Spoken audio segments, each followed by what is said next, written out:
gravar, porque eu sempre esqueço de gravar a aula, né? Sempre esqueço de começar, daí a gente começa a gravar do meio, infelizmente, né? Agora eu lembrei já, foi a primeira coisa que eu fiz.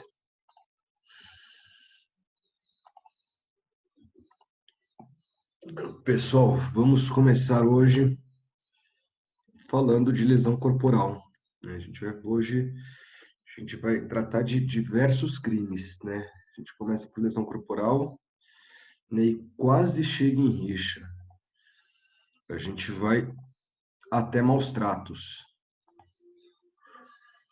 Deixa eu compartilhar aqui com vocês o nosso slide.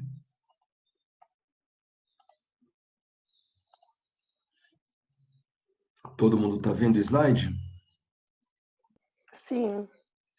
Maravilha. Qualquer dúvida, vocês me interrompam e a gente continua, tá certo? Então vamos lá. Vamos começar com lesão corporal. Lesão corporal, como vocês já devem imaginar, o que se defende, o que se protege, é o bem jurídico protegido pela norma, é a integridade física, né? Então, a gente começa com a lesão corporal leve, que é ofender a integridade corporal ou a saúde de outrem, né? O artigo 129 do Código Penal. Nesse crime, o que se pune é justamente quando uma pessoa agride outra ou causa algum mal à saúde da outra por meio de, pode ser colocando alguma coisa na comida, algum tipo de veneno, algum tipo de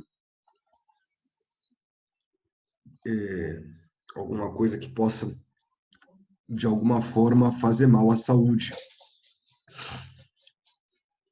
Qualquer lesão à integridade física ou à saúde configura lesão corporal, né? Obviamente tem que ter o dolo, é necessário o dolo, nesse caso, para configurar lesão corporal leve. Mais para frente a gente vai falar um pouquinho de lesão corporal culposa, né? Mas quando a gente fala no artigo 129 caput, a gente está falando do, do dolo, né? Da lesão corporal dolosa.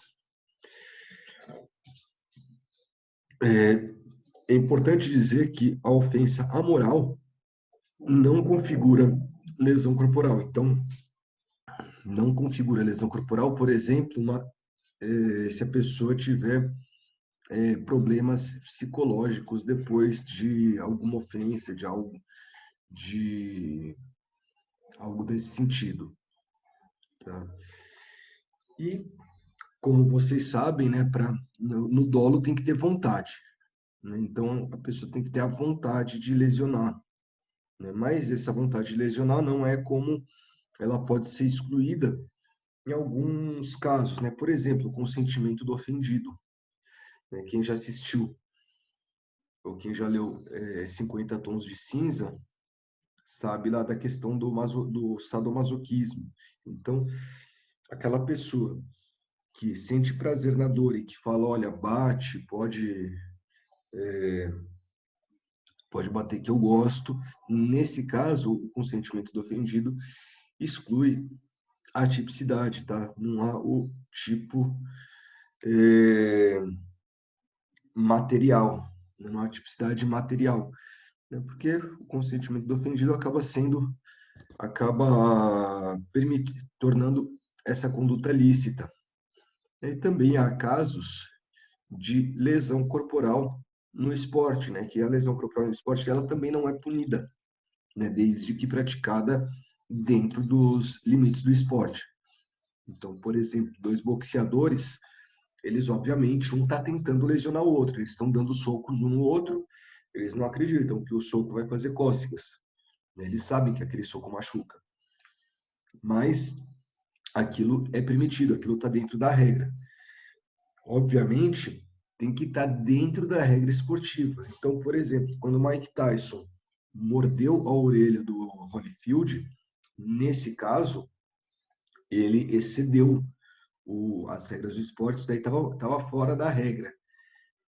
Então, no caso, ele poderia, se ele estivesse no Brasil, poderia ser punido por lesão corporal. Da mesma forma que um jogador, imagina que um jogador de futebol deu um soco no rosto do outro.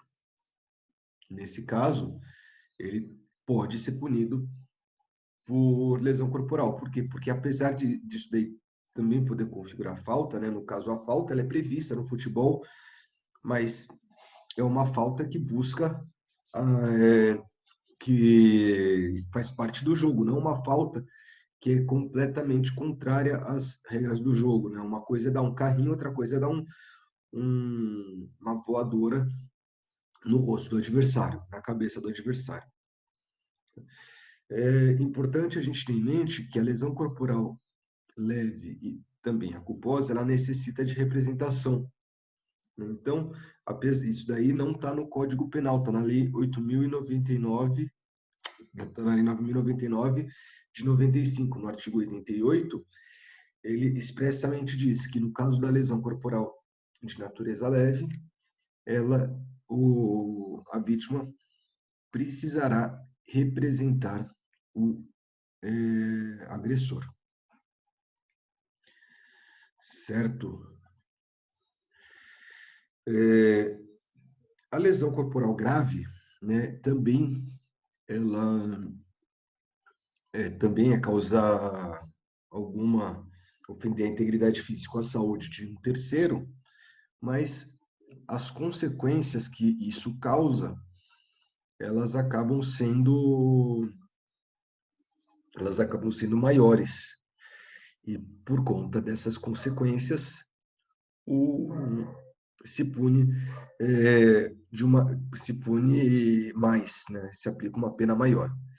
Então, na lesão corporal de natureza grave, caso a pessoa fique incapacitada para as ocupações habituais por mais de 30 dias, haja perigo de vida ou debilidade permanente de membro, sentido ou função, ou ainda aceleração de parto, nesse caso, a punição é maior do que a punição pela lesão corporal leve.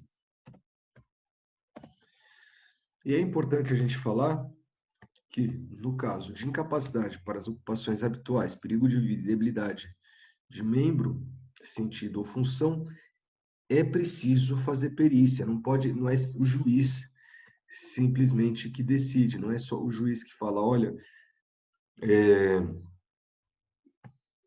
existe a pessoa ficou mais de 30 dias afastada, né? Ou ainda a pessoa falou, olha, eu peguei um atestado médico para ficar 40 dias. Não, precisa sim de perícia. Então ela tem que ir no IML no dia que houve a lesão, né? Quando foi fazer o BO, faz o exame de corpo de delito e daí ele vai receber um documento para voltar dali a 30 dias, né? Para verificar se dali a 30 dias ele ainda estava incapacitado, para ver se, né, se realmente configura a lesão corporal de natureza grave, assim como a debilidade permanente de órgão, sentido e função ou perigo de vida, né? No caso da debilidade permanente, é quando a pessoa ela não o órgão ele não é perdido, né? O membro não é perdido, mas de alguma forma a pessoa ela fica com sequelas. Então, por exemplo, ela não consegue mais fechar a mão, né? Ela, de alguma forma, ela acaba tendo uma sequela que ela não consegue mais fechar a mão com força, né? Ou acaba perdendo, não perde a visão completa de um olho, mas perde parte da visão, perde parte do olfato, né? Esse tipo de coisa. Né? E a aceleração do parto é quando a pessoa, em decorrência da lesão, acaba quando a mulher, em decorrência da lesão que ela sofre, o parto acaba sendo adiantado, né? Isso daí pode causar, inclusive, um risco tanto para a mãe quanto para a criança. Já a lesão corporal gravíssima, ela é, também as consequências são ainda maiores, né? São ainda maiores e daí o legislador viu por bem punir de forma muito mais grave. Então, quando isso ocorre? Quando há incapacidade permanente para o trabalho. Incapacidade permanente para o trabalho, a gente pode dar o exemplo da pessoa que fica paraplégica ou tetraplégica, né? E daí ela não pode mais exercer aquela função. Aliás, é importante dizer que é incapacidade para o trabalho, inclusive se ela for um profissional, para o trabalho que ela realiza. Então, é, um advogado, no caso, se ele perder se ele perder como se ele perdeu o parte do movimento das pernas, né? Se ele perder a base de apoio das pernas e não conseguir andar grandes distâncias, não conseguir correr mais, mas conseguir andar com uma relativa, ainda que com dificuldade, nesse caso, se pode se configurar lesão corporal grave, mas não gravíssima. Por quê? Porque o advogado ele não utiliza para o seu trabalho necessariamente suas pernas, né? Diferente, por exemplo, de um jogador de futebol, né? Que precisa da perna para poder trabalhar. Então, quando a gente fala em capacidade permanente do trabalho, tem que verificar qual é a função que a pessoa exerce, né? E a partir daí aplicar a pena cabível. Também, quando ocorre uma enfermidade incurável, então, por exemplo, vamos supor que né, que a pessoa use um gás, né, né, que não queira matar, mas queira só dar uma envenenada para a pessoa passar mal e solta um gás nocivo ao sistema respiratório e a pessoa desenvolve, por exemplo, asma em decorrência da inalação desse gás. Né? A asma é uma doença incurável. Nesse caso, ela, a pessoa que soltou o gás vai responder por lesão corporal gravíssima. Né?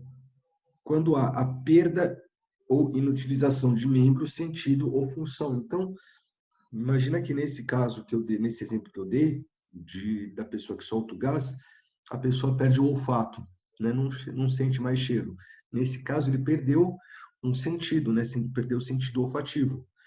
Né? Assim como se em decorrência da lesão corporal a pessoa perde um braço, né? Ela não necessariamente precisa daquele braço para trabalhar, mas mas acaba perdendo aquele braço, lesão corporal gravíssima. Né? Aliás, muitas vezes incide tanto na incapacidade permanente do trabalho como na inutilização de membro. É muito comum isso aí.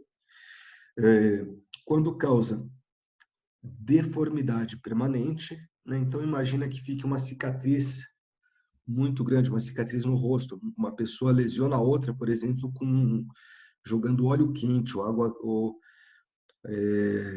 água fervente no rosto da outra. Né? Nesse caso, vai ficar sempre aquela deformação, sempre aquela cicatriz será incurável, né? Não sempre ficará a marca, e daí dessa forma também se pune como lesão corporal gravíssima. E por fim, no caso de causar o aborto, né? E daí vocês devem estar se perguntando, mas pô, quando a pessoa causa o aborto, não seria incidiria no crime do aborto? Não, pessoal. Primeiro, porque não existe aborto culposo. O aborto é sempre doloso. Né? E nesse caso, a intenção do agente era lesionar, era causar a lesão corporal, não causar o aborto. Então, a lesão corporal foi dolosa e o aborto foi culposo. Né? Vamos pensar, por exemplo, numa situação de violência doméstica, em que o marido agrida a esposa, né, e acabe, por conta das agressões, ele bata muito nela, e por conta dessas agressões, a esposa que estava grávida acabe abortando, né? O desejo dele não era causar o aborto, mas apenas bater na esposa, né? Aliás, quando eu digo apenas, obviamente não estou tirando a gravidade disso, continua sendo gravíssimo, estou só falando que a intenção dele era apenas causar lesão corporal, né? Não tinha também a intenção do aborto. E, nesse caso, é quando o aborto ele é causado de forma culposa, sem que o agente tenha a intenção, mas, obviamente, quando se agride uma grávida, há a possibilidade de a pessoa agir imprudentemente, correto? Ó, só para vocês terem uma ideia das penas, né, quando a gente está falando de lesão corporal de natureza leve, a pena é de 3 meses a 1 ano de detenção. Já quando a gente fala da lesão corporal de natureza grave, a pena é de 1 ano a 5 anos de reclusão.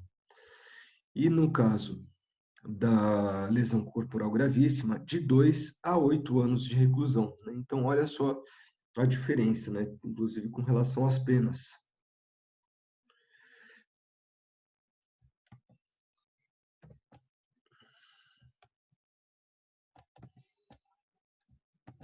E daí a gente vai aqui para lesão corporal seguida de morte, né? Então, no caso, é quando se resulta a morte e as outras e as circunstâncias e evidências demonstram que o agente não quis o resultado e nem assumiu o risco de produzir aquele resultado, né? Então, o que acontece? A pessoa, ela deseja a lesão corporal, mas não é que ela quis aquele resultado, ele queria a lesão corporal, mas a vítima veio a falecer.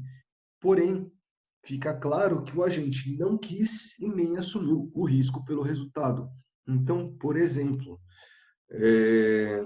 se a pessoa, imagina que numa briga, a pessoa, né, a vítima está no chão e o autor começa a dar chutes na cabeça da vítima, né, com a vítima já desacordada, nesse caso, já não configura lesão corporal, mas sim um homicídio. Por quê? Porque ficou claro que ele assumiu o risco, por mais que ele falasse, não, eu não queria matar ele, mas alguém que com a pessoa no chão, já desacordada, continua dando chute na cabeça do outro, demonstra, pelo menos, que ele assumiu o risco do resultado morte, né? Então, aí,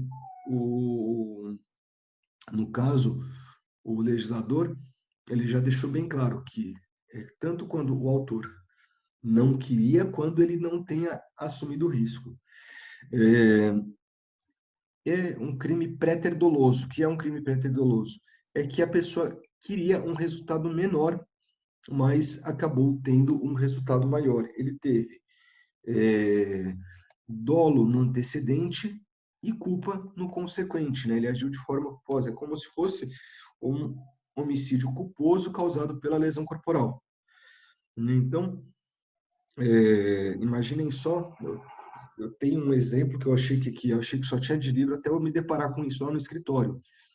Eu tenho um cliente que ele foi, a mãe dele havia sido agredida pelo padrasto, ele chegou na casa, né, com a mãe havia ligado para ele e falando que havia sido agredida, que o padrasto estava muito nervoso, ele foi desesperado para a casa da mãe. Quando ele chegou lá, o padrasto não queria deixar ele entrar, ele deu um soco no rosto do padrasto, né? E o padrasto ele caiu, bateu a cabeça no chão, né? Quando ele bateu a cabeça no chão, ele veio a falecer em decorrência da queda, né? Aliás, é um exemplo que se dá muito no livro.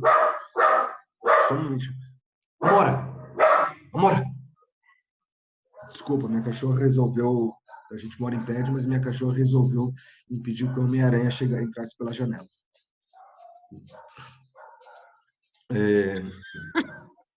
Dá para acreditar? Ela acha que é cachorro de quintal, fica latindo na janela. É, mas vamos voltar aqui. Então, nesse caso, eu achava que era exemplo de livro, né? Do pessoal falar, você dá um soco, daí a pessoa bate a cabeça no meio-fio. Eu falei, isso daí não deve acontecer, não, mas acontece sim. Né? Aconteceu, inclusive, defendi um cliente que foi exatamente isso que aconteceu. Ele deu um soco no padrasto e não queria, de forma nenhuma, matar o padrasto. Ele queria entrar na casa porque a mãe dele havia sido agredida, ele estava preocupado com a mãe. No que ele deu o soco, o padrasto ele foi para trás, caiu, bateu a cabeça e morreu, né?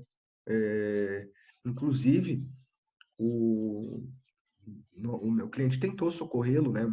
Tentou socorrê-lo, só que o SAMU não chegava. Quando a ambulância chegou, não deixou levar, falou, olha, não pode mexer no corpo, somente o SAMU pode mexer, não deixou levar para o hospital, e a pessoa acabou morrendo. Tá?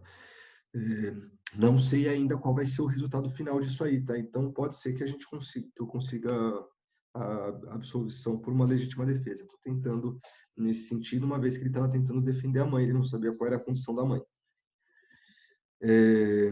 No caso de lesão corporal seguida de morte, aumenta-se a pena se for o cometido por milícia, o grupo armado, né? Inclusive o grupo análogo à milícia, tá? Aumenta-se de 1/3 nessa hipótese. Por quê? Né? Justamente porque a gente está falando de... E, aliás, tem que ser no contexto de milícia. Então, por exemplo, vamos supor que lá no Rio de Janeiro, a gente tem notícias de diversas milícias, então imaginemos que lá no Rio de Janeiro, uma milícia pegue um comerciante que não pagou o valor, né, de proteção para eles, né, eu estava vendendo sem autorização deles, e comece a agredi-lo, né, faça todas aquelas coisas, comece a agredir a pessoa, né, não deseja matar, mas acaba agindo de forma imprudente e mata a pessoa. Né? Nesse caso, por conta da gravidade da atuação desse grupo, também a punição é maior, aumenta-se a pena em 1/3. Né? Para vocês terem noção, a lesão corporal seguida de morte, ela tem uma pena de reclusão de 4 a 12 anos. Tá?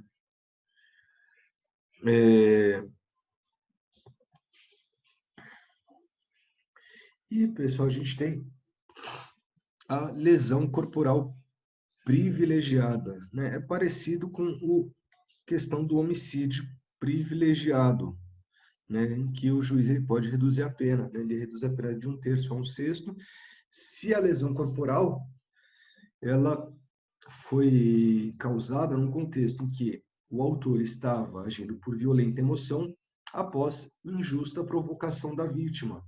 Né? A mesma questão do homicídio, mas ao invés de matar a pessoa, somente agride. Né? Nesse caso, é aplicado a todas as lesões corporais, né? Inclusive a lesão corporal seguida de morte. A única coisa é que essa a lesão corporal privilegiada tem que ser a pessoa tem que agredir imediatamente após a provocação, né? Não pode esperar algum tempo, tem que ser violenta emoção após injusta provocação da vítima. E, obviamente, essa provocação tem que ser injusta. Não é simplesmente uma provocação besta. Então, chamou a pessoa de tonto. Ai, seu feio. Não pode. Tem que ser alguma coisa mais grave, que justifique essa violenta emoção. Até aí, tudo bem, pessoal? Tranquilo? Tudo. Tudo bem. Sim. Hoje vocês estão quietinhos, hein? Tá todo mundo com sono? Sim. Eu tô doente. Tá doente? Não é coronavírus, não, né? É só uma Acho que gripezinha? Tomara que seja só uma gripe. Vai não. ficar Uma melhor. gripezinha, igual por exemplo. Vai ficar melhor logo. Descansa, se alimenta bem. Quem que tá Nossa, tá doente? melhorando. Quem é que tá doente que eu não tô... Ah, é Miss Lane? Sou eu, Miss Laine. Então, se alimenta bem, Isso. descansa, que semana que vem você está bem. Né? Então, vamos lá para a lesão Se corporal. Deus quiser. Ah, vai sim, vai sim. A lesão corporal culposa. A lesão corporal culposa é quando o agente ele não quis o resultado, mas ele agiu de forma imprudente, negligente ou imperita. Então, imagina que a pessoa está correndo no meio do shopping, né? Tá correndo no shopping, e daí ela esbarra em alguém, né? Já numa senhora mais idosa, essa senhora cai e se machuca, né? No caso, a pessoa que estava correndo não quis, o resultado não queria que aquela velhinha ela caísse em decorrência do esbarrão, né? Aliás, não queria nem esbarrar na velhinha. Porém, correr no meio do shopping não é uma conduta normal, é uma conduta que muitas vezes é imprudente, muitas vezes, inclusive se o shopping está lotado. Então, a pessoa que ela agiu de forma imprudente, negligente ou de forma imperita, né? O médico, por exemplo, que ele não dorme direito e vai realizar uma cirurgia e acaba deixando uma cicatriz na, no seu paciente, né? Por conta da, da imperícia dele, da imprudência de não ir descansado para o trabalho. Né? Nesse caso, a gente está falando de uma lesão corporal culposa, uma vez que ele agiu agiu sem respeito às normas médicas, porque a gente sabe que todo trabalho que exige concentração, que exige destreza, né, que precisa ser minucioso, tem que ser realizado com a pessoa descansada, com a pessoa bem, né? Senão acaba podendo gerar danos ao paciente. Obviamente, não é qualquer cicatriz realizada em cirurgia que configura uma lesão corporal culposa, né? Porque a gente sabe que toda cirurgia vai deixar uma pequena cicatriz, né? Ainda que seja pequena, vai deixar uma pequena cicatriz. O problema é quando essa cicatriz não deveria estar lá ou ela é muito maior do que ela deveria ser, né? Assim como a lesão corporal de natureza leve, a lesão corporal culposa também necessita de representação nos termos do artigo 88 da Lei 9.099. Então, isso daí não está no Código Penal, mas está no, na Lei 9.099. Só um minutinho, deixa eu ver aqui. E, pessoal, assim como no homicídio, é possível o perdão judicial, tá? É possível que haja o perdão judicial, né? Então, isso em geral na lesão corporal culposa, né? Então, imagina só aliás,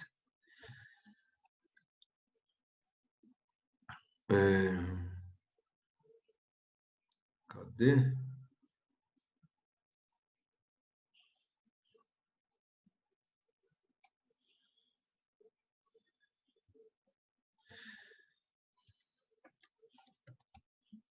Opa, cadê?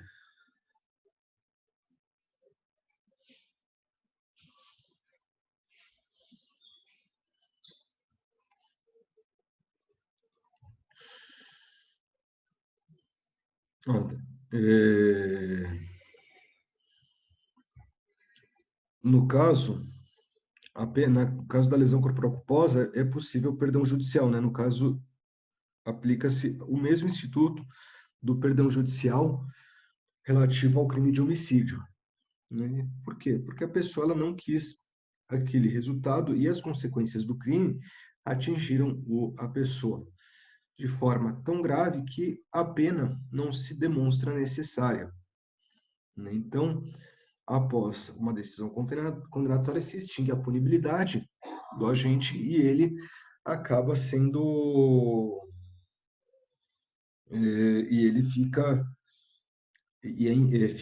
o fato fica impunível. Imagina só que uma pessoa, né, o pai está dirigindo com a filha no carro, né, e está acima da velocidade. Está dirigindo acima da velocidade, mas e por conta de estar acima da velocidade, ele acaba causando um acidente e lesionando a filha, né? A filha perde, por exemplo, um braço nesse acidente, perde um braço ou uma perna nesse acidente, não falece, mas perde um membro. Nesse caso, fica claro, né, o pai ele não queria causar esse acidente, né, ele foi somente imprudente. E a consequência desse acidente foi muito grave para ele. Por quê? Porque a própria filha, ele causou a perda do membro da própria filha, sendo que essa dor vai o acompanhar por toda a vida, né? Sempre que ele olhar o corpo da filha, ver a filha sem um membro, ele vai lembrar que foi ele que causou aquele acidente, que foi ele que causou aquela perda de membro por uma imprudência dele. Então, nesse caso, há verdadeira desnecessidade da aplicação da pena. Tá? Assim como no caso do perdão judicial do homicídio, há uma decisão condenatória, então há o processo, porém, ao final do processo, o agente ele é condenado e o juiz decreta o perdão judicial, né, perdoa o sujeito e, assim, a extinção da punibilidade.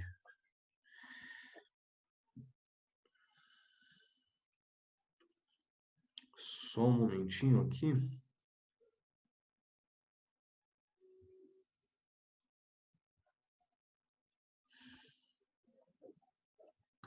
E uma coisa importante, né, com relação às lesões corporais, é que o juiz ele pode substituir a pena de detenção pela de multa, né, se tanto no caso do crime ter sido praticado sob domínio de violenta emoção após injusta provocação, como também se as lesões corporais forem recíprocas. Então, imaginem só dois vizinhos que acabam se agredindo mutuamente. Um vizinho agride o outro. Nesse caso, o juiz, ao invés de aplicar a pena da lesão corporal, ele aplica a pena de multa. Por quê? Porque houve agressão recíproca. Ambos os agentes, tanto vítima como agressor, se confundem. Então, nesses casos, a pena privativa de liberdade pode ser substituída por pena de multa. Pessoal, falta menos de 2 minutos para cair aqui o nosso link. Eu vou fazer o seguinte, eu vou derrubar, tá? E daí eu já vou mandar aqui um novo link para vocês. Ok.